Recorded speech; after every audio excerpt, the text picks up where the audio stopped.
Musulmonmiz deymiz, islom avvalambor xulq, azizlar, tarbiya. Chiroyli namozlarni o'qib yurib, lekin hayotda aslida joy namoz ustidan shunday tashqariga chiqqandan keyin buzuq ishlarga rozi bo'lib, birovni g'iybatini qilib, nohaqliklarga rozi bo'lib, ko'ra bila turib befarq o'tib ketishlar. Qani ayting haqiqat.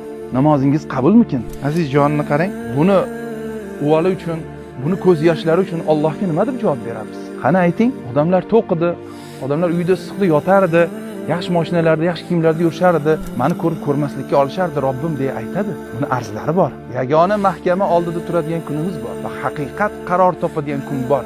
Bu dunyoda mayli, haqiqatni yanchib ko'rmaslikka olib ketarmiz, lekin haqiqat qaror topadigan kun bor. Odil hukmdor turibdi yuqorida.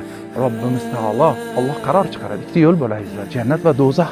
Abadul abad haqida gap ketyapti. Bunaqangi minglab manzillarimiz bor. Chinqirab yotgan. Mana shu kelarmikin meni ham izlab kimdir? Meni ham kimdir yo'qlab kelarmikin?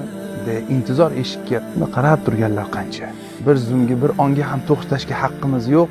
Tinch xotirjam uxlashga haqqimiz yo'q azizlar. Uyg'onish kerak. G'aflat uyqusidan uyg'onish kerak.